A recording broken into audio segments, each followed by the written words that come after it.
இயேசுவின் நாமத்தில் உங்கள் அனைவருக்கும் என் வாழ்த்துக்களை நான் தெரிவித்துக் கொள்கிறேன். இந்த மாலை நேரத்தில் நேரம் எடுத்து இந்த பைபிள் ஸ்டடிக்கு வந்த உங்கள் அனைவருக்கும் நான் நன்றிகளை தெரிவித்துக் கொள்கிறேன்.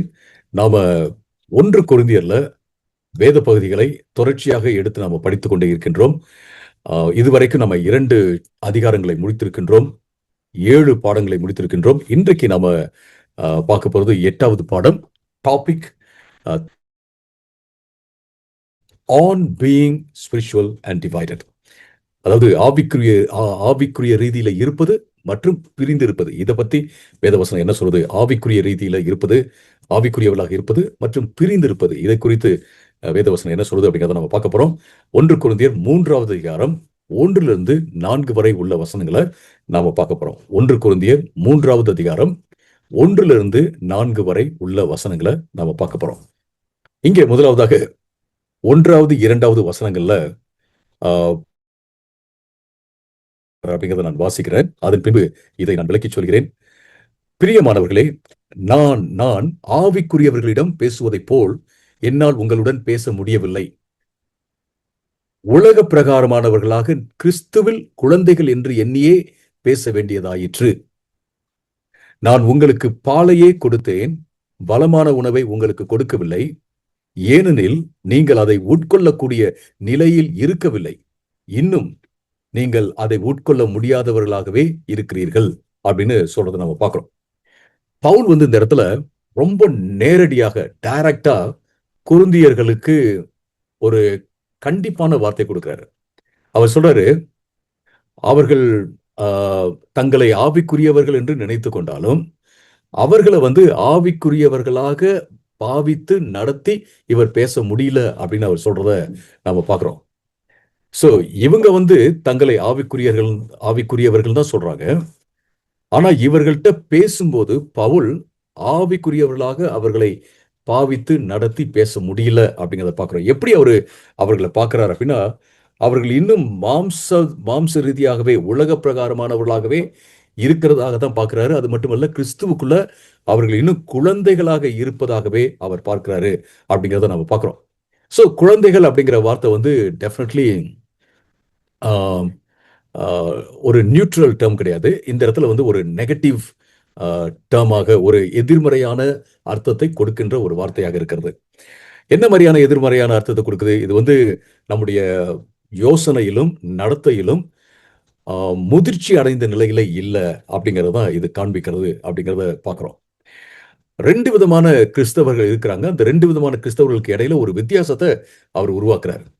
முதல் வகையான கிறிஸ்தவர்கள் அவங்க தாங்கள் என்ன என்று சிந்திக்கிறார்கள் என்பதை பற்றியது. அடுத்தது அவங்க ஆக்சுவலா என்னவா இருக்கிறாங்க அப்படிங்கிறத பற்றியது. சோ தான் தங்களை பத்தி என்ன சிந்திக்கிறாங்க அப்படிங்கிறதுக்கும், அவங்க உண்மையிலே என்னவா இருக்கிறாங்க, ஆக்சுவலா என்னவா இருக்கிறாங்க அப்படிங்கிறதுக்கும் இடையில ஒரு வித்தியாசம் இருக்கு அப்படிங்கிறதான் அவர் காண்பிக்கிறாரு. இந்த இடத்துல பால் மற்றும் கடினமான உணவு, இத ரெண்டையும் அவர் வித்தியாசப்படுத்தி, பலமான உணவு, இது ரெண்டையும் அவர் வித்தியாசப்படுத்தி பேசுறதை நம்ம பார்க்கிறோம். இந்த பால் அப்படிங்கிறதோ அல்லது பலமான உணவு அப்படிங்கிறதோ 2 வகையான டாக்டரின்ஸை பத்தி பேசல. அதாவது 2 வித்தியாசமான உபதேசங்கள், அதை பத்தி அவர் பேசல.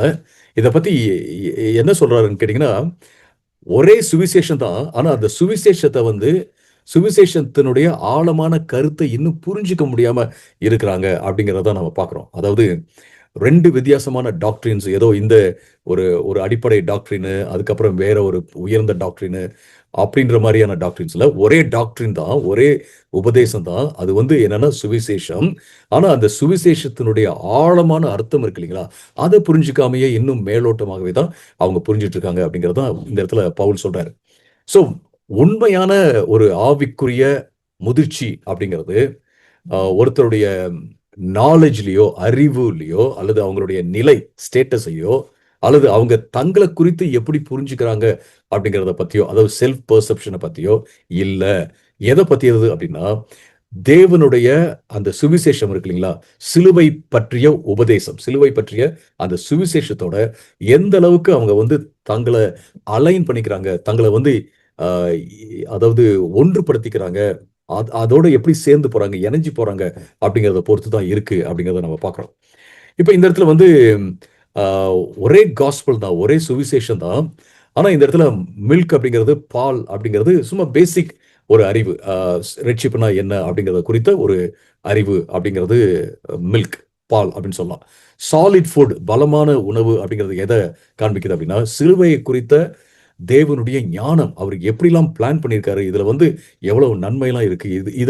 இந்த நன்மையை நம்ம புரிஞ்சுக்கிட்டதுனால, நாம என்ன செய்யக்கூடாது, வேற எதையும் தேடி போகக்கூடாது அப்படிங்கிற அந்த புரிதல் இருக்குல்ல, அந்த ஆழமான புரிதல் இருக்குல்ல, அதுதான் வந்து சாலிட் ஃபுட் அப்படின்றத நம்ம பார்க்குறோம்.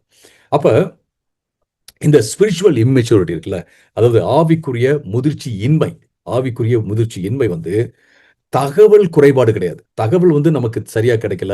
அதுல வந்து குறைவு. இன்ஃபர்மேஷன் வந்து இல்ல, லேக் ஆஃப் இன்ஃபர்மேஷன் கிடையாது. இது என்ன அப்படின்னு கேட்டீங்கன்னா, ஸ்பிரிச்சுவல் மெச்சூரிட்டி இங்க ப்ராப்ளம் என்ன அப்படின்னா, misdirected thinking shaped by worldly values. இங்க வந்து சரியான திசையில போகாத சிந்தனை. சரியான திசையில போகாத சிந்தனை. ஏன் சரியான திசையில போகல?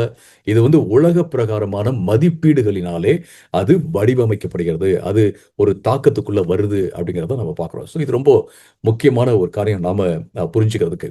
ஸோ நாம் என்ன பத்தி ஆவிக்குரிய ரீதியில எப்படி புரிஞ்சுக்கிறேன் அப்படிங்கிறது சில வேளைகள்ல என்னையே அது தவறான திசையில நடத்தும். நான் வந்து சரியா புரிஞ்சுக்காம நான் சரியா புரிஞ்சுக்கிட்டேன் அப்படின்னு நினைச்சேன் அப்படின்னு வச்சுங்களேன், அது என்ன சரியான பாதையில கொண்டு போகாது அப்படிங்கிறத நம்ம பார்க்கிறோம். அப்ப ஆம், என்னுடைய ஆவிக்குரிய வாழ்க்கைய எப்படி எதை அடிப்படையா வச்சு நான் வந்து மதிப்பீடு செய்யணும், நிதானிச்சு பார்க்கணும், எக்ஸாமின் பண்ணி பார்க்கணும் அப்படின்னா, நான் எந்த அளவுக்கு ஆண்டவருடைய அந்த சுவிசேஷத்தின் ஆழம் ஆழம் இருக்குல்ல, அதோட எந்த அளவுக்கு நான் எசைஞ்சு போறேன், அதோட இசைந்து, அதோட அலைன் பண்ணி என்னுடைய வாழ்க்கை வாழப்படுகிறதா அப்படிங்கிறத பொறுத்து தான் இருக்கிறது அப்படிங்கிறத நான் பார்க்குறோம். ஏதோ ஒரு லேபிள்ஸ்லாம் கிடையாது. யாரோ நமக்கு சில வேளை சின்ன பிள்ளைங்களுக்கு சண்டே ஸ்கூல்ல பார்த்தீங்கன்னா, வசனம்லாம் சொல்லிட்டாங்கன்னா, அவங்களுக்கு வந்து ஒரு 2 ஸ்டார்ஸு, அப்புறம் நல்லா படம் வந்துச்சுன்னா ஒரு 3 ஸ்டார்ஸு, 4 ஸ்டார்ஸ் தருவாங்க.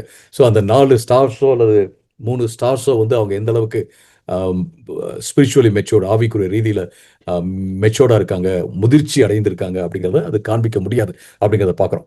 ஸோ எனவே நம்முடைய வளர்ச்சி இருக்குல்ல, அது வந்து இந்த பேசிக் அண்டர்ஸ்டாண்டிங் ரெட்ஷிப்னா என்ன அப்படிங்கிறது, அந்த பேசிக் அண்டர்ஸ்டாண்டிங்கை தாண்டி ஆழமா போக வேண்டும் அப்படிங்கிறத நம்ம பார்க்குறோம். அஃப்கோர்ஸ் ஒரு சிலருக்கு வந்து பேசிக் அண்டர்ஸ்டாண்டிங் இல்ல. பட் பேசிக் அண்டர்ஸ்டாண்டிங் இருக்கு. ஆனா இன்னும் நான் வந்து புரிஞ்சு வச்சுக்கிறேன் அப்படின்னு சொல்கிறவர்கள் இன்னும் என்ன செய்யணும் அப்படின்னு கேட்டீங்கன்னா, ஆழமாக போக வேண்டும் என்பதை தான் நம்ம இந்த இடத்துல பார்க்குறோம். அது மட்டுமல்ல, அப்படி ஆழமா போகாம நாமளே நமக்கு அ நாம ஸ்பிரிச்சுவலி மெச்சூர்டா இருக்கிறோம் அப்படின்னு யோசித்தோம் அப்படின்னம்னா, அது நமக்கு வந்து ஆவிக்குரிய பெருமைய தான் கொண்டு வரும் அப்படிங்கிறத பார்க்குறோம். ஆவிக்குரிய பெருமை வந்துச்சுன்னா, அத தாண்டி நம்மளால வளரவே முடியாது. எல்லாம் தெரிஞ்சிருச்சு, நம்ம வளர்ந்துட்டோம் அப்படின்னு நம்ம ஒரு முடிவுக்கு வந்துட்டோம் அப்படின்னம்னா, நாம வந்து வளரவே முடியாது. பட் பட் ப்ராப்ளம் என்ன அப்படின்னு கேட்டீங்கன்னா, தான் தனக்கு வந்து ஒரு ஆவிக்குரிய பெருமை இருக்கு. செல்ஃப் ரைச்சஸ்னஸ், என்னை குறித்து ஒரு சுய நீதிமானாக அ கருதும் ஒரு மனோபாவம் இருக்குன்னே தெரியாமயே, அத ரியலைஸ் பண்ணாமயே நெறைய பேரு சுய நீதிமான்களாக இருக்கிறாங்க. நெறைய பேர் என்ன செய்றாங்கன்னா, ஆவிக்குரிய பெருமையில இருக்கிறாங்க அப்படிங்கிறது தான் பரிதாபமான ஒரு காரியம். அவங்களுக்கு எப்படி சொல்லி புரிய வைக்கிறது? என்ன சொன்னாலும் அவங்க என்ன நெனைப்பாங்க, நான் தாழ்மையா தான் இருக்கிறேன்னு சொல்லுவாங்க. ஆனா ஆவிக்குரிய பெருமை இருக்கும். ஸோ அ இது வந்து மிக மிக அபாயகரமான ஒரு நிலை என்று நான் சொல்வேன். ஓகே. இப்ப இதுக்கு வந்து ஒரு உதாரணம் என்ன அப்படின்னு கேட்டீங்கன்னா, ஒரு ஸ்டூடண்ட் வந்து ஆம், நான் வந்து ஒரு தியாலஜி படிக்கிற ஒரு ஸ்டூடண்ட்ன்னு வச்சுக்கோமே. ஏன்னா நான் தியாலஜி நான் டீச் பண்றேன். பட் நெறைய கான்செப்ட்ஸ் அவர் படிச்சு அவர் நெறைய மார்க்லாம் வாங்குறாரு. ஆனா அவரு என்ன கான்செப்ட்ஸ அ புரிஞ்சு அவர் வந்து மார்க்லாம் வாங்குறாரு, எழுதுறாரோ, அந்த கான்செப்ட்ஸ வாழ்க்கையில பயன்படுத்தலன்னு வச்சுக்கங்களேன், அதனால எந்த பிரயோஜனமும் இல்ல அப்படிங்கிறத நம்ம பார்க்கிறோம். அடுத்ததாக 2வது வசனத்துல 2, 3 இத நம்ம வாசிக்கும்போது 2வதுல 2வது பகுதி மற்றும் 3வது வசனத்துல முதல் பகுதிய நம்ம வாசிக்க கேட்கலாம். "நான் உங்களுக்கு பாலையே கொடுத்தேன், பலமான உணவை உங்களுக்கு கொடுக்கவில்லை" அப்படின்னு சொல்றார். பலமான உணவை உங்களுக்கு கொடுக்கவில்லை, ஏனெனில் நீங்கள் அதை உட்கொள்ளக்கூடிய நிலையில் இல்லை அப்படின்னு சொல்றாரு. பலமான உணவ உங்களுக்கு நான் கொடுக்க முடியல. ஏன்னா, அத சாப்பிடுற நிலையில, அத உட்கொள்ற நிலையில, உள்வாங்கு நிலையில நீங்க இல்ல அப்படின்னு சொல்லிட்டு இங்க பவுல் சொல்றாரு. இன்னும் நீங்கள் அதை உட்கொள்ள முடியாதவர்களாகவே இருக்கிறீங்க. இன்னைக்கும் இதுவரைக்கும் நீ என்ன செய்யல, அதை சாப்பிட முடியாம தான் இருக்கீங்க. நீங்க அதை உள்வாங்க முடியாம தான் நீங்க இருக்கிறீங்க அப்படின்னு அவர் சொல்றாரு. சொல்லிட்டு 3வது வசனத்துல ஏனெனில், ஏன் வந்து நீங்க அத உட்கொள்ள முடியாம இருக்கீங்க? அந்த பலமான சாப்பாட, பலமான உணவ நீங்க உட்கொள்ள முடியாம இருக்கீங்க. ஏன்னா, இன்னமும் உலகத்துக்கு உரியவர்களாகவே இருக்கிறீர்கள். உலகத்துக்கு உரியவர்களாகவே இருக்கிறீர்கள். இன்னும் உங்களிடையே உங்கள் மத்தியில பொறாமையும், சண்டை சச்சரவுகளும் இருக்கிறபடியால், நீங்கள் உலகத்துக்கு உரியவர்கள் தானே! நீங்கள் சாதாரண மனிதர்களைப் போல் அல்லவா நடந்து கொள்கிறீர்கள் அப்படின்னு சொல்றத நம்ம பார்க்கிறோம். இந்த இடத்துல மிக தெளிவாக பவுல் வந்து தன்னுடைய ஆர்குமெண்ட்ஸ, தன்னுடைய ரீசனிங்க, தன்னுடைய வாதத்தை முன்வைக்கிறார். தன்னுடைய டீச்சிங்க, தன்னுடைய உபதேசத்தை வந்து மிக தெளிவாக முன்வைக்கிறார் அப்படிங்கிறத நம்ம பார்க்கலாம். இங்க சொல்றாரு, நீங்க இன்னும் வந்து இந்த பலமான சாப்பாட, பலமான உணவ உட்கொள்வதற்கு ரெடியா இல்ல. ஏன்? அப்படின்னா, இன்னும் உலக பிரகாரமாகவே சிந்திக்கிறீங்க. உலக பிரகாரமாகவே நீங்க நடந்துக்கிறீங்க. அப்படின்னா ஒரு சில உதாரணங்கள குடுக்குறாரு. உலக பிரகாரமாக நடந்து கொள்வதற்கான சில உதாரணங்கள் குடுக்குறாரு. என்ன உதாரணம்? பொறாம இருக்கு. சண்டை சச்சரவு இருக்கு. இதெல்லாம் உலகத்துக்கு உரியவர்கள் செய்ற காரியம். அது நீங்களும் செய்றீங்க. அதனால என்ன சொல்ல முடியாது. நீங்க இன்னும் ஆ ஆண்டவருக்குள்ள வளரல அப்படின்னு தான் அர்த்தம் அப்படின்னு அவர் சொல்றத நம்ம பார்க்கிறோம். சோ இங்க நீங்க பார்த்தீங்க அப்படின்னா, ஒரு அதாவது ஆவிக்குரிய ரீதியில முதிர்ச்சி அடையாம இருக்கிற காரியம் வந்து ஒரு கருத்து ரீதியிலான ஒரு காரியம் அல்ல. அது இது புரிஞ்சுக்கல. ஐயோ! அது என்ன புரிஞ்சுக்கல. எப்படி என்ன கான்செப்ட் இது புரிஞ்சுக்கல. அது கிடையாது. நடத்தையில அது வந்து டிரான்ஸ்லேட் ஆகல. நம்ம நம்ம அ நம்ம வந்து விளங்கிக்கிறது ஒண்ணு. ஆனா, அத நம்ம செய்கையில கொண்டு போகும்போது, நம்ம வேற ஒண்ணா செய்றோம். ஏன் நம்ம விளங்கிக்கிறது ஒண்ணு. ஆமாமா எனக்கு புரியுது. பைபிள் இதான் சொல்லுது அப்படின்னு நம்ம சொல்றோம். ஆனா, நம்ம அத செயல்படுத்தும்போது அது வேறொன்றாக இருக்கு. ஏன் அப்படின்னு கேட்டீங்கன்னா, நாம எத நம்ம புரிஞ்சுக்கிட்டோமோ, அதனுடைய மதிப்பு நமக்கு தெரியல. அது அது அதனுடைய நன்மை தெரியல. அதுக்கு பின்னாடி இருக்கிற அந்த ஆண்டவருடைய ஞானம் இருக்கு இல்லையா? அது நமக்கு புரியல. முக்கியமாக சுவிசேஷத்த பத்தி அவர் சொல்றாரு. அது நமக்கு புரியல அப்படிங்கிறது தான் இந்த இடத்துல மிக தெளிவாக அவர் சொல்றார். இங்க வந்து அறிவில்ல இன்டலெக்சுவல் ஃபெயிலியர் கிடையாது. இன்டலெக்சுவல் ப்ராப்ளம் கிடையாது. இங்க வந்து இவர்களுக்கு அறிவில்ல, இவங்கலாம் அதாவது டல்லானவங்க, இவங்களுக்கு எதுவுமே புரிய மாட்டேங்குது அப்படிலாம் கிடையவே கிடையாது. பவுல் என்ன அ அவங்களுக்கு தெரியாத பாஷையில பேசினாரா? அப்படிலாம் கிடையாது. அவங்களுக்கு தெரிஞ்ச மொழியில தான் பேசுறாரு. பட் அவங்களுடைய ஃபெயிலியர் எங்க இருக்கு அப்படின்னு கேட்டீங்கன்னா, அறநெறி சார்ந்த ethical failure and spiritual failure. அவர்கள் வந்து அ அறநெறி சார்ந்து கரெக்ட்டா ஆண்டவருடைய அறநெறியில போல, அது மட்டும் இல்ல, ஆண்டவர் காண்பிக்கும் அந்த ஆவிக்குரிய பாதையில அவங்க போல, அப்படிங்கிறத நம்ம பார்க்கிறோம். ஆனா அவங்க என்ன செய்றாங்க, வரங்கள் இருக்கு அப்படின்னு கிளைம் பண்ணிக்கிறாங்க. பரிசுத்த ஆவியானவர் ஆம் எங்களோட இருக்கிறாரு. பரிசுத்த ஆவியால் நிரப்பப்பட்டிருக்கோம். அப்படிங்கிறதெல்லாம் என்ன செய்றாங்க, அவங்க வந்து சொல்லிக்கிறாங்க. நீங்க தொடர்ந்து நீங்க வாசிக்கும்போது நம்ம பார்க்கலாம். அப்படிப்பட்ட சபைக்கு தான் இத எழுதுறாரு அப்படிங்கிறத பார்க்கிறோம். பரிசுத்த ஆவியானவர் எனக்குள்ள இருக்கிறார் அப்படின்னு சொல்றது மட்டுமே நம்மள ஆவிக்குரிய முதிர்ச்சிக்கு நேராக கொண்டு போகுமா? பரிசுத்த ஆவியானவர் நம்மை ஆட்கொண்டிருக்கிறார், நம்மள நிரப்பியிருக்கிறாரு, நம்மள பலப்படுத்துறாரு, நமக்குள்ள இருக்கிறாரு அப்படிங்கிறது மட்டுமே நம்ம ஒரு நல்ல ஒரு ஆவிக்குரிய வாழ்க்கைய வந்து அ உருவாக்கிருமா அப்படின்னு பார்த்தீங்கன்னா, பரிசுத்த ஆவியானவர் நம்ம எல்லோருக்குள்ளயும் தான் இருக்கிறார். பரிசுத்த ஆவியான் இருக்கிறது மட்டுமே அப்படி ஒரு ஆவிக்குரிய வாழ்க்கைய உருவாக்குமா அப்படின்னா, அப்படி கிடையாது. நாம பரிசுத்த ஆவியானவரோட கோஆப்பரேட் பண்ணணும். நம்ம பரிசுத்த ஆவியானவரோட நம்ம ஒத்துழைக்க வேண்டும். அதனால தான் அ பரிசுத்த ஆவியானவர நம்ம துக்கப்படுத்தக்கூடாதுன்னு வசனம் சொல்லுது. பரிசுத்த ஆவியானவர துக்கப்படுத்துறோம். எப்ப அப்படின்னா, அவருக்கு பிரியமில்லாத காரியத்த செய்யும்போது நம்ம அவர துக்கப்படுத்துறோம் அப்படிங்கிறத பார்க்கிறோம். பல வேளைகள்ல அ விசுவாசிங்க, கிறிஸ்தவர்கள் ஆண்டவருடைய வசனத்துக்கு முரண்பாடாக வாழ முடியும். ஆண்டவருக்குள்ள அவங்க என்னவா இருக்கிறாங்க அப்படின்னு ஒரு ஐடென்டிட்டி இருக்குல்ல. Identity in Christ. அதுக்கு முரண்பாடாக அவர்கள் வாழ முடியும் அப்படிங்கிறத நம்ம பார்க்கிறோம். ஸோ நான் வந்து எவ்வளவு நாள் கிறிஸ்துவுக்குள்ள இருந்திருக்கேன், எவ்வளவு நாள் நான் சர்ச்சுக்கு போயிருக்கிறேன், எந்த அளவுக்கு எனக்கு வந்து எக்ஸ்போஷர் இருக்கு அ கிறிஸ்தவத்துக்கு எக்ஸ்போஷர் இருக்கு அப்படிங்கிறதெல்லாம் வச்சு ஒருத்தவங்களுடைய ஆவிக்குரிய முதிர்ச்சிய நம்ம கணிக்கவே முடியாது. அப்படி கணிக்கிறது ராங்கா போகும். எத வச்சு நம்ம கணிக்கலாம் அப்படின்னு கேட்டீங்கன்னா, ஒருத்தர் எந்த அளவுக்கு மாறி இருக்கிறார், அவங்க வாழ்க்கை வந்து எந்த அளவுக்கு மாறி இருக்கு அப்படிங்கிறத வச்சு தான் நம்ம என்ன செய்ய முடியும், ஒருத்தவங்களுடைய ஆவிக்குரிய முதிர்ச்சிய நாம கணிக்க முடியும் அப்படிங்கிறத பார்க்கிறோம். நான் வந்து போய் ஜட்ஜ் பண்ணுங்க, அ போயிட்டு நம்ம வந்து கணிக்கணும், எல்லாத்தையும் பார்த்து அளவுகோல் வச்சு அவங்களாம் சரியா இருக்காங்க அப்படின்னு பார்க்கணும்னு நான் சொல்லலை. பட் முதல் நம்மளை பார்க்கணும். நம்மளை பார்க்கணும். நாம எந்த அளவுக்கு மாறி இருக்கிறோம் அப்படின்னு பார்க்கறது ரொம்ப இம்பார்ட்டன்ட். நான் என்னைய பார்க்கணும் முதல். நான் எந்த அளவுக்கு நான் மாறி இருக்கேன், ஆண்டவருக்குள்ள வந்ததுல இருந்து இதுவரைக்கும் நான் எந்த அளவுக்கு நான் மாறி இருக்கிறேன் அப்படின்னு பார்க்கறது வந்து ரொம்ப ரொம்ப முக்கியமான ஒரு காரியம். ஸோ இதுல இருந்து நம்ம கற்றுக்கொள்ளும் சில வாழ்க்கை நடைமுறைக்கு கற்றுக்கொள்ளும் காரியம் என்ன அப்படின்னு கேட்டீங்கன்னா, என்னுடைய ஆவிக்குரிய முதிர்ச்சி அப்படிங்கிறது இன்டென்ஷனலா ஒரு நோக்கத்தோட பரிசுத்த ஆவியானவரோட இசைந்து போக வேண்டும், அலைன் பண்ண வேண்டும். ஒரு பாசிவ் அசம்ஷன் கிடையாது. அதாவது நான் ஆவிக்குரிய ரீதியில நான் வளர்ந்துட்டேன்னு நான் வந்து நினைச்சுக்கிறது கிடையாது.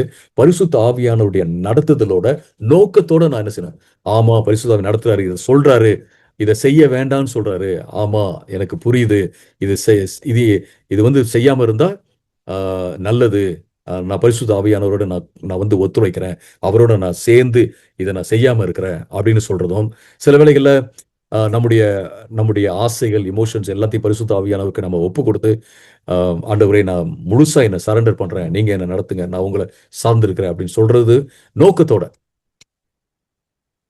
அதாவது கிறிஸ்தவ வாழ்க்கையினுடைய நோக்கத்தை புரிஞ்சு அப்படி பண்றது வந்து நாம பரிசுத்த வாழ்க்கையில, இந்த ஆவிக்குரிய வாழ்க்கையில வளர்வதற்கு அது உதவி செய்யும். அதாவது நானே வளர்ச்சி அடைந்திருக்கிறேன் அப்படின்னு நினைச்சுக்கிறதுக்கு பதிலாக அப்படிங்கிறத பார்க்கிறோம்.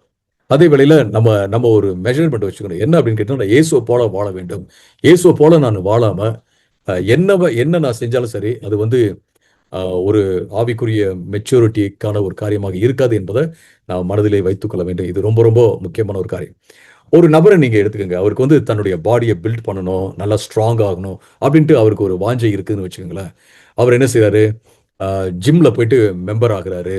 அப்புறம் போயிட்டு இன்ஸ்ட்ருமெண்ட்ஸ் எல்லாம் அவர் வந்து பார்க்குறாரு. அப்புறம் ஒவ்வொரு இன்ஸ்ட்ருமெண்ட்டை பத்தியும் அவருக்கு நல்லா தெரியுது. அந்த இன்ஸ்ட்ருமெண்ட் எப்படி ஃபங்க்ஷன் ஆகுது, அதுக்குள்ள இருக்கிற நட்டு, போல்ட் எல்லா விவரங்களும் அவருக்கு தெரியுது அப்படின்னு வச்சுக்கோங்களேன். இது எல்லாம் தெரிஞ்சுட்டு, இப்போ ஒரு இன்ஸ்ட்ருமெண்ட்டை பத்தி நீங்க சொன்ன உடனே, "ஓ! அதுவா?" அப்படின்னு சொல்லிட்டு எல்லாம் விளக்க சொல்றாரு.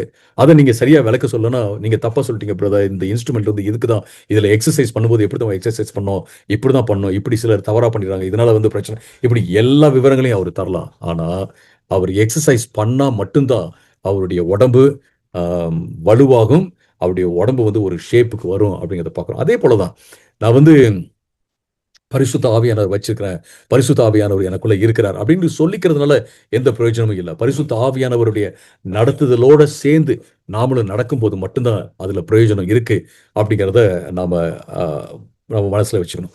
அடுத்து நீங்க பார்த்தீங்கன்னா, இந்த இடத்துல 3வது வசனத்துல என்ன சொல்றாருன்னா, 3வது வசனத்துல கடைசி அ பகுதியில அவர் சொல்றாரு, அ எவிடன்ஸ் குடுக்குறாரு. உதாரணம் குடுக்குறாரு. ஏன் நீங்க வந்து முதிர்ச்சி இல்ல, ஆவிக்குரிய ரீதியில நீங்க வந்து முதிர்ச்சி அடையல அப்படின்னு சொல்லிட்டு நான் சொல்றேன் அப்படின்னா, அதுக்கு ஒரு உதாரணம் குடுக்குறேன். என்னன்னா, உங்க மத்தியில பொறாமை இருக்கு. உங்க மத்தியில சண்டை சச்சரவு இருக்கு அப்படின்னு அவர் சொல்றாரு. ஸோ இந்த பொறாமையும், சண்டை சச்சரவும் எதுக்கு இருக்கு அப்படின்னா, அ தங்களை உயர்த்திக் கொள்வதற்காக அப்படின்றத பார்க்கிறோம். இந்த இடத்துல பொறாமை அப்படிங்கிறதுக்கு இருக்கிற வார்த்தை, அ ஜீலோஸ் அப்படிங்கிற வார்த்தைக்கு அர்த்தம் என்னன்னா, ரைவல்ரி போட்டி போடுறது எதுக்கு அப்படின்னா, தன்னை மிகைப்படுத்திக்குவதற்காக, தன்னை முன்னிறுத்துவதற்காக, தான் முன்னாடி இருக்கணும் அப்படின்னு சொல்லிட்டு போட்டி போடுறது அப்படிங்கிறத நம்ம பார்க்கிறோம். ஸோ அந்த மாரி அ எண்ணங்கள் நிச்சயமாக ஆவிக்குரிய முதிர்ச்சியை காண்பிக்கவில்லை. அடுத்தது பார்த்தீங்கன்னா, குவாரலி. இது இந்த இது எத காண்பிக்குது அப்படின்னா, உறவுகளில் சண்டை சச்சரவு. அது எதுக்கு கொண்டு போய் நிறுத்துது? அ பிரிவினைக்கு கொண்டு போய் நிறுத்துது அப்படின்னு அவர் சொல்றாரு. சொல்லிட்டு அவர் சொல்றாரு, "நீங்களும் மற்ற ஆட்கள் போலவே தான், அந்த உலகத்து ஆட்கள போலவே தான் இருக்கீங்க. பரிசுத்த ஆவியானவர் இல்லாதவங்க இருக்காங்க இல்லைங்களா? ரட்சிக்கப்படாதவங்க இருக்காங்கல்ல, அவங்கள போல தான் நீங்களும் இருக்கீங்க." அப்படின்னு சொல்லிட்டு அவர் சொல்றத பார்க்கிறோம். நீங்க யோசிச்சு பாருங்க, யாராவது நம்மகிட்ட வந்துட்டு உங்களுக்கும் அவங்களுக்கும் வித்தியாசமே இல்லைங்க. உங்களுக்கும் கோவம் வருது. இவ்ளோ கோவம் வருது. நீங்க வந்து கிறிஸ்தவர்ன்னு சொல்றீங்க, ஆவியானவர்ன்னு சொல்றீங்க, ஆவியானவர் உள்ளுக்குள்ள இருக்காருன்னு சொல்றீங்க. ஆனா அவங்களும் உலகத்துல உள்ளவங்களும் அப்படித்தானே கோவப்படுறாங்க அப்படின்னு சொல்லிட்டு நம்ம சொல்லலாம். ஈவன் நம்ம வந்து நீதி நிமித்தம் கோவப்பட்டா கூட பாவம் செய்யக்கூடாது அப்படின்னு சொல்லிட்டு பைபிள்ல இருக்கிறத பார்க்கிறோம். நீதி நிமித்தம் கோவம் பட்டாலும் கூட நம்ம பாவம் செய்யக்கூடாது. அ அது இல்லாம பல்வேறு காரியங்கள் நம்ம வார்த்தை பேசும்போது, இங்க பார்த்தீங்கன்னா பொறாமை, கோபத்துல நம்ம பேசும்போது, நாம மற்றவங்கள போலவே நம்ம பேசிடுறோமா? அல்லது சண்டை சச்சரவ இழுக்கிறவர்களாக, வம்பு இழுக்கிறவர்களாக, ஏதாவது ஒரு அ ஏதாவது ஒரு வம்ப இழுக்கிறவர்களாக நாம இருக்கிறோமா? இது எல்லாமே நம்ம பண்ணும்போது, இது வந்து ஒரு பெரிய லிஸ்ட் எல்லாம் கிடையாது. ஒரு 2 எக்ஸாம்பிள்ஸ் தான் அவர் தராரு. பட் இன்னும் நெறைய நம்ம சொல்லிக்கிட்டே போலாம் இல்லைங்களா? ஸோ நம்ம மற்றவங்கள போல நம்ம இருக்கிறோமா? யாராவது நம்மள பார்த்துட்டு, உங்களுக்கும் அவங்களுக்கும் எந்த வித்தியாசமும் இல்லைங்க. நீங்களும் அவங்கள போல தான் இருக்கிறீங்கன்னு சொன்னா, எந்த அளவுக்கு நம்மளுக்கு மனசு கஷ்டமா இருக்கும். யோசித்து பாருங்க. அ யாரெல்லாம் வந்து உண்மையிலேயே இயேசுவ போல இருக்கணும்னு விருப்பப்படுறாங்களோ, யாரெல்லாம் வந்து உண்மையிலேயே பரிசுத்த ஆவியானவர வைத்திருக்கிறார்களோ, உள்ளுக்குள்ள கொண்டிருக்கிறார்களோ, யாரெல்லாம் உண்மையிலேயே ரட்சிக்கப்பட்டிருக்காங்களோ, அவங்களுக்கு வந்து டெஃபினெட்லி வேதனை வரும். ஐயோ! அப்படி சொல்ட்டாங்களே, நான் நாளையிலேருந்து அப்படி பேசக்கூடாது. நாளைலருந்து இப்படி செய்யக்கூடாது. நாளையிலேருந்து இப்படி கோவப்படக்கூடாது. நாளையிலேருந்து பொறாமப்படக்கூடாது. வம்பிழுக்கக்கூடாது. அப்படின்னு அவங்க நிச்சயமாக யோசிப்பாங்க. நம்முடைய உள்ளத்துல ஒரு கன்விக்ஷன், ஒரு குத்துதல் வரணும். பரிசுத்த ஆவியானவர் அ அத கொடுக்கிறாரு. யாரெல்லாம் வந்து ஆண்டவரோட உறவுல இருக்காங்களோ, அவர்கள் வந்து சென்சிட்டிவா இருப்பாங்க. அவங்க வந்து உணர முடியும். மற்றவங்களால அது உணர முடியாது. Okay, okay. It's okay. No problem. அப்படின்னு போட்டுட்டே அ அதாவது அத தொடச்சு போட்டு போயிட்டே இருப்பாங்க. அப்படிங்கிறத அ நான் சொல்ல விருப்பப்படுறேன். பட் நாம அப்படி இருக்கக்கூடாது. நம்ம வந்து சென்சிட்டிவாக இருப்பது ரொம்ப ரொம்ப இம்பார்ட்டன்டான விஷயம். இந்த உலகத்தினுடைய மக்கள் வந்து அ அவர்கள் the worldliness is not merely external behaviour. நீங்க உலகத்து ஆட்கள போல நடந்துக்கிறீங்க அப்படிங்கிறது வந்து வெளிப்பிரகாரமான நடத்தைய மட்டும் பத்தி அவர் பேசல. அவர் ஆக்சுவலா இந்த உலகத்தினுடைய சிந்தனை இருக்குல்ல, அத பத்தியும் அவர் பேசுறார். இந்த உலகம் எப்படி சிந்திக்குதோ, அத பத்தியும் அவர் பேசுறார். ஸோ சிந்திக்கிறது தான் என்ன செய்யுது? ஆம் ஆக்ஷனா மாறுது அப்படிங்கிறத பார்க்கிறோம். செயலாக மாறுகிறது. ஸோ சிந்திக்கிறது, உணர்வு எல்லாத்துலயுமே பரிசுத்த ஆவியானவர் வந்து நம்மள ஆட்கொள்றாரு. ஆனா, பரிசுத்த ஆவியானவரோட நாம கோஆப்பரேட் பண்றது ரொம்ப முக்கியமான ஒரு காரியம். ஸோ இங்க என்ன சொல்றாரு? இதனால என்ன செய்யுது? சபையில வந்து பிரிவு வருது அப்படின்னு சொல்றாரு. உங்க மத்தியில பிரிவினைகள் இருக்கு. ஏன்னா, சண்டை சச்சரவு உலக மக்கள போலவே நீங்களும் என்ன செய்றீங்க? அ செய்றீங்க அப்படின்ட்டு அவர் சொல்றத நாம பார்க்கிறோம். ஆம் அதாவது சபையில வந்து ஒரு பிரிவினை வருவது ஒரு மைனர் பிரச்சனையே கிடையாது. ஒரு சாதாரண ஒரு காரியமே கிடையாது. இது வந்து ஒரு ஆவிக்குரிய ஃபெயிலியர் அப்படின்னு தான் நம்ம பார்க்கிறோம். சபை ஆண்டவருடையது. சபையில வந்து பிரிவினைக்கு நம்ம எந்த விதத்திலும் கான்ட்ரிபியூட் பண்ணவே கூடாது. இன்ஃபாக்ட் வந்து அ 1 கொரிந்தியர் 11வது அதிகாரத்தில நம்ம திருவிருந்து பங்கு பெறுவத பத்தி அவர் பேசும்போது, சபையில வந்து எப்படி மக்கள் பிரிஞ்சிருக்கிறாங்க, உயர்வு, தாழ்வு இருக்கு, பாகுபாடு இருக்கு அப்படிங்கிறத குறித்து அவர் பேசுறாரு. அந்த இடத்துல வந்து நம்மை நாமே நிதானிச்சு பார்க்கணும். அபாத்திரமாக நம்ம பங்கு பெறக்கூடாது என்பது அ என்பது வந்து எத காண்பிக்குதுன்னா, அபாத்திரம்னா என்ன அப்படின்னா, இந்த பாகுபாடு பார்க்கிறது, அப்புறம் உயர்ந்தவன், தாழ்ந்தவன் என்று பார்ப்பது, மற்றவங்கள சபையில வந்து இருக்கிற மக்கள வந்து தன்னைப் போல அவர்களும் சபையில, அதாவது இயேசுவின் சரீரத்தில ஒரு அங்கமாக இருக்கிறாங்க அப்படின்றத நம்ம மனசுல வச்சு, சமமாக கருதாம ஒரு பிரிவினைய நம்ம கொண்டு வரது. அ இது இது வந்து இதுதான் அங்க அபாத்திரம் அப்படின்னு அவரு சொல்றாரு. பவுல் சொல்றத நம்ம பார்க்கிறோம். அப்ப சபையில வந்து ஒரு பிரிவினைய கொண்டு வரது, சண்டை, சச்சரவு, பொறாமை இதெல்லாம் வச்சிருக்கிறது ஆண்டவருக்கு மிக மிக பிடிக்காத ஒரு காரியம் அப்படிங்கிறத நம்ம பார்க்கிறோம். ஆனா, பரிசுத்த ஆவியில இருக்கிறாங்கல்ல, அவங்க என்ன செய்வாங்கன்னா, எப்போதுமே ஒற்றுமைய தான் நாடி போவாங்க. பரிசுத்த ஆவியானவர்களுக்குள்ள இருக்கிறவங்க, பரிசுத்த ஆவியானவர உண்மையிலே தனக்குள்ள வச்சிருக்கிறவங்க, அவர்கள் எப்போதுமே அ ஒற்றுமைய நோக்கி தான் போவாங்க. அவங்க டெஃபினெட்லி போட்டி, பொறாமை நோக்கி அவங்க போகவே மாட்டாங்க. அப்படிங்கிறது தான் இங்க இந்த வசனம் சொல்லுகிறது. ஓகே. இப்ப இதிலிருந்து நம்ம நம்ம என்ன கற்றுக்கொள்ளலாம்? யாரெல்லாம் ஸ்பிரிச்சுவல் மெச்சூரிட்டி உள்ளவங்களா இருக்காங்களோ, யாரெல்லாம் ஆவிக்குரிய முதிர்ச்சி உடையவர்களாக இருக்கிறார்களோ, அவர்கள் வந்து என்றைக்குமே ஒரு ரிலேஷனல் கான்ஃப்ளிக்ட்ஸ் இருக்குல்ல, அதாவது உறவு ரீதியாக சண்டை சச்சரவுகள், அத வந்து தவிர்ப்பாங்க. எப்படி எல்லோரோடையும் சமாதானமா இருக்கலாம்? அப்படின்னு தான் அவங்க யோசிப்பாங்க. அப்படின்னா, நான் வந்து யாரும் தப்பு பண்ணா, நீங்க தப்புன்னு போய் சொல்ல வேண்டாம்னு சொல்லல. ஆனா தப்புன்னு சொல்லும்போது, அவங்க அன்போட சொல்லுவாங்க. அன்போட சொல்லி அவங்கள வந்து திருத்த தான் பார்ப்பாங்க. அன்போட புத்தி சொல்லுவாங்க. ஸோ போயிட்டு "ஏய் நீ பாவி! நீ நரகத்துக்கு தான் போவ" அப்படின்னு அவங்க சொல்ல மாட்டாங்க. அன்போடு அவர்கள் சொல்லி அவர்கள் திருத்துவாங்க. அப்படிங்கிறத நம்ம பார்க்குறோம். தன்னுடைய சகோதரனாக, சகோதரியாக அதாவது அவங்க கேட்காமயே அவங்க கேட்கிறதே இல்ல, எப்போதுமே ஆண்டவருக்கு கீழ்ப்படிகிறதே இல்ல, தொடர்ந்து பாவம் செஞ்சுறாங்கன்னா, அது வந்து வேற விஷயம். பட் அ நம்ம ஒருத்தவங்க கீழ விழுந்த உடனே, ஒருத்தவங்க தப்பு பண்றாங்க அப்படின்ன உடனே, உடனே போயிட்டு அவங்கள வந்து ஆ நரகத்துக்கு போயிருவ அப்படின்னு சொல்லணும்னு நான் சொல்லல. அப்படி நம்ம சொல்ல தேவையில்ல. எந்த அளவுக்கு நம்ம எவ்வளவு மற்றவங்களோட சமாதானமா இருக்க முடியுமோ, அந்த அளவுக்கு நம்ம சமாதானமா இருக்கிறது ரொம்ப ரொம்ப முக்கியமான ஒரு காரியம். அது மட்டுமல்ல, இந்த போட்டி, பொறாம ஒருத்தவங்களோட வந்து நம்ம ஒப்பிட்டு பார்ப்பது, கம்பேரிசன், காம்படிஷன், ஜெலசி இது எல்லாமே வந்து நாம மாம்சத்தினால ஓட்டப்படுகிறோம். இந்த உலகத்தினுடைய வேல்யூஸ்னால நம்ம ஓட்டப்படுகிறோம், நடத்தப்படுகிறோம் அப்படிங்கிறத தான் இது காண்பிக்கிறது. எனவே நம்ம முற்றிலுமாக இது கலைந்து விடுவது மிக மிக முக்கியமான ஒரு காரியம். ஒரு பெரிய கல்லை நம்ம நகர்த்தணும்னு வச்சுக்கல, அந்த கல்லை வந்து ஒரு ஆள் மட்டும் நகர்த்த ட்ரை பண்ணிட்டே இருந்தார் அப்படின்னா அவரால் நகர்த்த முடியாது. ஆனால் எல்லோரும் சேர்ந்து நகர்த்தினாங்க அப்படின்னா ஈவன் கொஞ்சம் ஒரு ஒரு சின்ன புஷ் கூட, ஒரு சின்ன புல்ல வந்து ஒரு தள்ளுறாங்கன்னு வச்சுக்கோங்க. தொலைவில் பார்த்தீங்கன்னா இந்த கல் பெரிய பாறங்களை ஊன்னு நகர்த்திக்கிட்டே இருப்போம். ஆஹ் யாராவது ஒருத்தவங்க சும்மா கை வச்சு ஒரு தள்ளு, கடைசி அந்த ஒரு புஷ் தான் நமக்கு தேவை. அந்த ஒரு புஷ் கொடுக்கறதுக்கு, அந்த ஒரு தள்ளு கொடுப்பதற்கு வந்து ஆட்கள் இல்லாம இருக்கலாம். அது வந்து ஒரு சின்ன ஆள், ஒரு பலவீனமான ஆள் கூட வந்து செய்யலாம். அந்த ஒரு புஷ் அவங்க குடுத்திருப்பாங்க. அந்த புஷ்னால என்ன ஆகுது அப்படின்னா, அந்த கல் எல்லாம் அ இது விழுந்துருச்சு. அப்ப அந்த சின்ன அந்த புஷ், அந்த கடைசி புஷ், இந்த கொஞ்சம் ஒரு ஒரு தள்ளு குடுத்தாங்கல்ல, அவங்களையும் நம்ம பாராட்டணும். அவங்களையும் நம்ம பாராட்டணும். எல்லோரையும் நம்ம பாராட்டணும். அதே வேளையில அந்த சின்ன புஷ் குடுத்தாங்கல்ல, அவங்க என்ன சொல்லக்கூடாது, "ஓ! நம்ம தான் கடைசியில வந்து இந்த பாறாங்கல்லையே நம்ம தள்ளிட்டோம். வேற யாருமே தள்ள முடியல. எவ்வளவு நேரம் 1 மணி நேரமா போராடிட்டு இருந்தாங்க. நான் போய் கைய வச்சேன் பாருங்க. அ அப்படியே நான் தள்ளிட்டேன்." அப்படின்னு சொல்லிட்டு நெனச்சாங்க அப்படின்னா, அது வந்து தவறான ஒரு காரியம் அப்படின்ட்டு நான் நிச்சயமா சொல்லுவேன். நான் சின்ன பிள்ளையா இருக்கும்போது, நான் பஸ்ல ஏறி உட்கார்ந்தோனே, சின்ன பையனா இருக்கும்போது பஸ்ல ஏறி உட்கார்ந்தோனே, அந்த வண்டி பஸ் ஆரம்பிக்குது இல்லைங்களா? பஸ் ஸ்டார்ட் பண்ணோனே அவர் ஸ்டியரிங்க எல்லாம் வண்டிய ஸ்டார்ட் பண்ணிட்டு அவரு ஸ்டார்ட் பண்ணோனே, நானு டுர்ருன்னு சத்தம் போட ஆரம்பிச்சுருவேன்.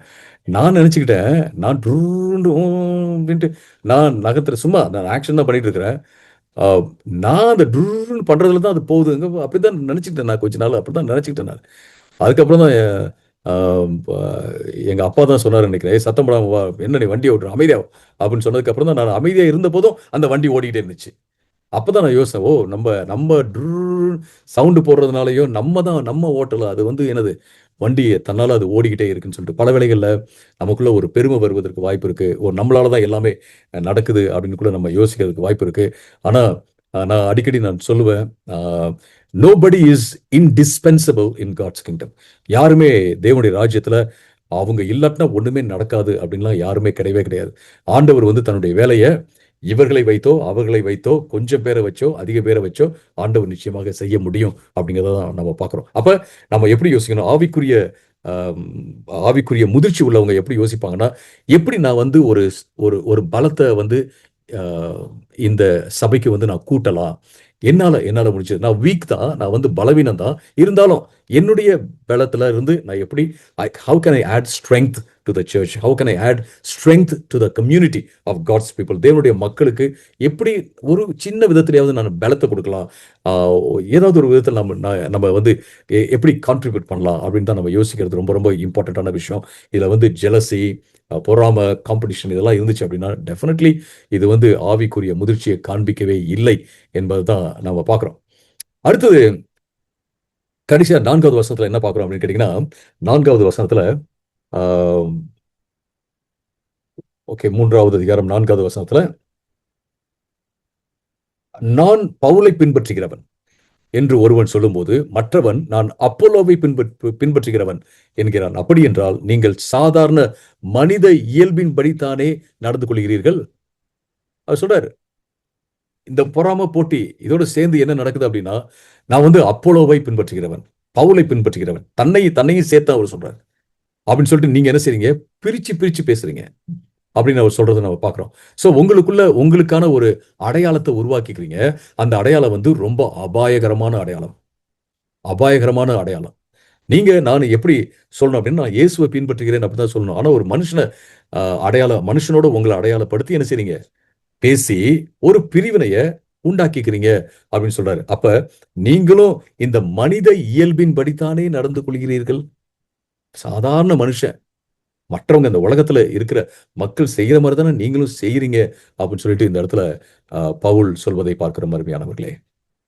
எவ்வளவு மனசு கஷ்டமா இருக்கு. எந்த அளவுக்கு அவரு வேதனையோடு சொல்றாரு பாருங்க. தன்ன பின்பற்றுகிறார்கள். வாவ்! சூப்பர் அப்படி கூட அவர் நினைக்கல. என்ன பத்தி நீங்க சொல்லாதீங்கன்றாரு. என்னையும் நீங்க உயர்த்தி பேசாதீங்க. நீங்க இயேசுவ பின்பற்றுங்க அப்படின்னு சொல்றத நம்ம பார்க்கிறோம் அருமையானவர்களே. ஏன் அப்படின்னு கேட்டீங்கன்னா, சபை அப்படிங்கிறது கிறிஸ்துவுக்கு சொந்தமானது. மனித தலைவர்களுக்கு அல்ல அப்படிங்கிறத ஏற்கனவே 1 கொரிந்தியர் ஆ 1வது அதிகாரம் 12வது வசனத்துல அவர் சொல்ட்டாரு. 1 கொரிந்தியர் 1வது அதிகாரம் 12, 13ல மிக தெளிவாக இந்த இடத்துல பவுல் சொல்றத நம்ம பார்க்கிறோம். 12, 13ல உங்களில் ஒருவன் நான் பவுலை பின்பற்றுகிறேன் என்கிறான். இன்னொருவன் நான் அப்போலோவை பின்பற்றுகிறேன். என்கிறான். இன்னும் ஒருவன் நான் கேபாவை பின்பற்றுகிறவன் என்கிறான். இன்னும் ஒருவன் நான் கிறிஸ்துவை பின்பற்றுகிறவன் என்கிறான். இவற்றையே இங்கு நான் குறிப்பிடுகிறேன். அப்புறம் சொல்றாரு, சொல்லிட்டு சொல்றாரு, கிறிஸ்து பிளவுபட்டுள்ளாரா? பவுலா உங்களுக்காக சிலுவையில் அறையப்பட்டான்? நீங்கள் பவுலின் பெயரினாலே நீங்கள் பவுலின் பெயரினாலா திருமுழுக்கை பெற்றீர்கள் அப்படின்னு சொல்லிட்டு கேள்வி கேட்கறத நம்ம பார்க்கிறோம். அருமையானவர்களே, மிக மிக அருமையான வார்த்தைகள். சோ ஒரு மனுஷனை நீங்க பின்பற்றாதீங்க அப்படின்னு சொல்லிட்டு மிக தெளிவாக இந்த இடத்துல பவுல் சொல்வதை பார்க்கிறோம். சோ உண்மையான ஊழியம் அப்படிங்கிறது வந்து இயேசுவை பின்பற்ற மக்களை ஊக்குவிக்கும். இயேசுவை மட்டுமே பின்பற்ற மக்களை ஊக்குவிக்கும். ஆனா தவறான ஊழியம் எப்படி இருக்கும் அப்படின்னு கேட்டீங்கன்னா, அந்த அந்த ஊழியக்காரர் இருக்காருல்ல, அவருக்கு உண்மையா இருக்கிறதுல மட்டும்தான் அது என்ன செய்யும், அது நாட்டமா இருக்கும். So that's false allegiance. அது வந்து தவறான ஒரு காரியம். கிறிஸ்துவுக்கு உண்மையா இருந்து சபைக்கு உண்மையா இருக்கலாம். ஆனா சபைக்கு மட்டும் என்ன செய்யக்கூடாது, உண்மையா இருக்கக்கூடாது. கிறிஸ்துவுக்கு உண்மையா இருந்து ஒரு ஒரு ஒரு பாஸ்டர் இருக்கும்போது, ஒரு சர்ச் இருக்கும்போது, அந்த சர்ச் நம்ம அந்த பாஸ்டரை வந்து வஞ்சிக்காம என்ன செய்யலாம்னு கேட்டீங்கன்னா, அந்த பாஸ்டருக்கு நம்ம உண்மையாக இருக்கலாம். அப்படின்னா அது கல்ட் மாதிரி நம்ம வெளியில போகும்போது எல்லாத்துக்கும் சொல்லணும், அப்படி அந்த மாதிரி நான் சொல்லலை. நம்ம ஒரு உறவுல இருக்கும்போது நம்ம என்ன செய்யணும், ஒருத்தவங்களுக்கு நம்ம உண்மையா இருக்கிறோம். ஸோ அந்த விதத்தில் உண்மையா இருக்கிறோம். ஆனா யாருக்கு உண்மையா இருக்கணும் அப்படின்னா, கிறிஸ்துவுக்கு உண்மையா இருக்கணும். நாம மற்றவங்களுக்கு உண்மையா இருக்கிறது வந்து கிறிஸ்துவுக்கு உண்மையா இருக்கிறத பிரதிபலிப்பதாக இருக்க வேண்டும் அப்படிங்கிறத பார்க்கிறோம். இது ரொம்ப இம்பார்ட்டன்ட். அதனால நம்ம என்ன செய்யணும்னா, ஒரு தலைவனை வந்து கடவுள் ஸ்தானத்துல முன் வைக்கிற எந்த விதமான காரியமும் நமக்கு இருக்கவே கூடாது. ஒரு ஒரு தலைவரையோ அல்லது ஒரு பாரம்பரியத்தையோ ஒரு ஒரு குழுவையோ நாம் என்ன செஞ்சிடக்கூடாது, கிறிஸ்துவனுடைய ஸ்தானத்தில் நம்ம வைக்கவே கூடாது. ஸோ இது ரொம்ப இம்பார்ட்டன்ட். அதை கிறிஸ்துவனுடைய ஸ்தானத்திலே வைக்கிறதும் கிடையாது, கிறிஸ்துவுக்கு மேலான ஸ்தானத்திலையும் அதை வச்சிடக்கூடாது. ஸோ எந்த விதமான பர்சனாலிட்டிஸையும் நம்ம என்ன செய்யக்கூடாது, வாழ்க்கையின் மையத்தில் வைக்கவே கூடாது அப்படிங்கிறத நம்ம பார்க்கறது ரொம்ப ரொம்ப முக்கியமான ஒரு காரியம். ஆண்டவர் வந்து ஒரு ஃபேன் கிளப்பை உருவாக்குவதற்காக வரல, ஒரு ரசிகர் மன்றத்தை உருவாக்குவதற்காக வரல. ஆண்டவர் உண்மையான சீடர்களை உருவாக்குவதற்காக தான் அவர் வந்தார் அப்படிங்கிறத நம்ம பார்க்குறோம். ஸோ நாம ஒரு ஒரு சர்ச் அப்படின்னு இருக்கும்போது, சர்ச் வந்து is not just a brand. ஒரு வந்து பிராண்ட் மாதிரிலாம் நம்ம வச்சுக்கக்கூடாது. அதே போல் ஆர்கனைசேஷனை வந்து நம்ம ஒரு பிராண்ட் மாதிரி வச்சுக்கக்கூடாது. அதனால நம்ம நம்ம சர்ச்சு நம்ம போகிறோம், நம்ம ஒரு குடும்பம் அப்படின்னும் போது அந்த குடும்பத்தில் நம்ம உண்மையாக இருக்கலாமா? டெஃபினெட்லி நம்ம உண்மையாக, நான் என் குடும்பத்துக்கு உண்மையாக இருக்க வேண்டும். அதே போல் என்னுடைய சபைக்கு நான் வந்து உண்மையாக இருக்க வேண்டும். உங்களுக்கு நான் உண்மையாக இருக்கணும். நான் உங்களுக்கு கணக்கு கொடுக்குற ஆளாக இருக்கிறேன். நீங்கள் எனக்கு கணக்கு கொடுக்குறீங்க, நீங்கள் எனக்கு உண்மையாக இருக்கணும். நம்ம ரெண்டு பேரும் பார்த்தீங்கன்னா பாஸ்டர் அப்புறம் விசுவாசிங்க எல்லோருமே ஒரு நண்பத்துவத்தில் அதாவது மாஸ்டர் அப்புறம் சர்வெண்ட் அந்த இடத்துல நான் எப்பயுமே அந்த மாதிரி பார்க்கறது கிடையாது. மாஸ்டர் சர்வெண்ட் அந்த மனப்பான்மையில் நான் பார்க்கறதே கிடையாது. ஒரு நண்பர்களாக, ஏன்னா இயேசு கிறிஸ்துவே தன்னுடைய சீடர்களை பார்த்து என்ன சொல்றாரு அப்படின்னா, நான் உங்களை வந்து சர்வெண்ட்ஸ்னு அழைக்கல, உங்களை வந்து ஃப்ரெண்ட்ஸ்ன்னு அழைக்கிறேன்னு சொல்றாரு. ஸோ அதை தாண்டி நம்ம யாரையுமே வந்து ஒரு வேலைக்காரர்களாக ட்ரீட் பண்ணவே கூடாது. ஒவ்வொருத்தவங்களுக்கும் ஆண்டவர் வந்து ஒரு இன்ட்ரின்சிக் வேல்யூ கொடுத்துருக்காரு. அவங்களுக்குன்ட்டே ஒரு இயல்பான மதிப்புகளை வந்து ஆண்டவர் கொடுத்துருக்கிறாரு. அப்போ நம்ம அந்த மதிப்புகளை முன்வைத்து ஒவ்வொருத்தவங்களையும் நம்ம மதிக்கிறது ரொம்ப இம்பார்ட்டன்ட். அவங்களுக்கு தர வேண்டிய டிக்னிட்டி, கனத்தையும் மதிப்பையும் மரியாதையும் ஒவ்வொருத்தவங்களுக்கும் நம்ம தரது வந்து ரொம்ப ரொம்ப முக்கியமான ஒரு காரியம். ஆனால் நம்ம எல்லோரும் சேர்ந்து யாருக்கு வேலையாட்களாக இருக்கணும்னா அன்பாக நம்ம சொல்லிக்கொள்ளலாம். யாருக்கு வந்து ஸ்லேவ்ஸ், யாருக்கு வந்து சர்வன்ஸாக இருக்கிறோம் அப்படின்னா கிறிஸ்துவுக்கு நம்ம வந்து வேலையாட்களாக இருக்கிறோம், பணியாளர்களாக இருக்கிறோம், ஊழியக்காரர்களாக இருக்கிறோம். நாம் எல்லோருமே சேர்ந்து அப்படிங்கிறத நம்ம பார்க்குறோம். ஸோ இதை நம்ம மனதிலே வைத்துக்கொள்வது மிக மிக முக்கியமான ஒரு காரியம். அப்போ இந்த 4 வசனங்கள்ல நாம பார்க்குற முக்கியமான காரியம் என்ன அப்படின்னு கேட்டிங்கன்னா, ஒரே பாயிண்ட்ல நான் வந்து இந்த முழு பாடத்தையும் உள்ளடக்க முடியும் அப்படின்னா, ஆவிக்குரிய மக்கள் ஆவியானவரின் நடத்துதல் படி வாழ்கிறார்கள். அவ்வளவுதான். ஆவிக்குரிய மக்கள் யாரெல்லாம் வந்து ஆவிக்குரிய மக்கள்னு சொல்றாங்களோ அவர்கள் ஆவியானவருடைய நடத்துதலின்படி அவர்கள் வாழ்கிறார்கள். அப்ப ஆவியானவர் நடத்துற இடத்துல அங்க பொறாமை இருக்காது, சண்டை சச்சரவு இருக்காது, வாக்குவாதங்கள் இருக்காது, பெருமை இருக்காது, சுய நீதி இருக்காது அப்படிங்கிறத பார்க்கிறோம். அதனால இதெல்லாம் வந்து நமக்கு வரவே வராது அப்படின்னு நான் சொல்ல, வரும். ஏன்னா மனுஷனா இருக்கும்போது அது வரும். ஆனா வந்தாலும் நம்ம என்ன செய்யறோம், நம்ம மனம் திரும்பி ஆண்டவருக்குள்ள வளர்ந்துகிட்டே இருக்க வேண்டும். ஆண்டவருக்கு எப்போதுமே நம்ம உண்மையாக இருக்க வேண்டும். அதுதான் வந்து ரொம்ப ரொம்ப முக்கியமான ஒரு காரியம் அப்படிங்கிறத நாம பார்க்கிறோம். நான் மீண்டுமாக ஒரே முறை நான் இந்த 4 வசனங்களையும் வாசித்து நான் முடிக்கிறேன். ஒரேடியாக நான் வாசிக்கிறேன். மிக மிக அருமையான வசனங்கள்.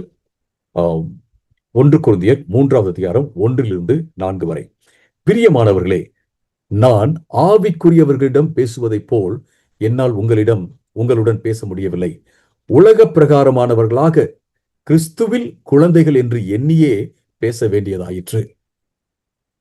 நான் உங்களுக்கு பாலையே கொடுத்தேன், பலமான உணவை உங்களுக்கு கொடுக்கவில்லை. ஏனெனில் நீங்கள் அதை உட்கொள்ளக்கூடிய நிலையில் இருக்கவில்லை. இன்னும் நீங்கள் அதை உட்கொள்ள முடியாதவர்களாகவே இருக்கிறீர்கள்.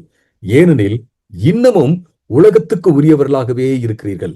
இன்னும் உங்களிடையே பொறாமையும் சண்டை சச்சரவுகளும் இருக்கிறபடியால் நீங்கள் உலகத்துக்கு உரியவர்கள் தானே. நீங்கள் சாதாரண மனிதர்களைப் போல் அல்லவா நடந்து கொள்கிறீர்கள். நான் பவுலை பின்பற்றுகிறேன் என்று ஒருவன் சொல்லும்போது மற்றவன் நான் அப்போலோவை பின்பற்றுகிறேன் என்கிறான். அப்படி என்றால் நீங்கள் சாதாரண மனித இயல்பில் தானே நடந்து கொள்கிறீர்கள். சோ இது எல்லாத்தையும் விலக்கி சொல்லிட்டு நான் இதை மறுபடியும் வாசிட்டேன். இது நமக்கு மிக தெளிவாக புரிகிறது என்று நான் விசுவாசிக்கிறேன்.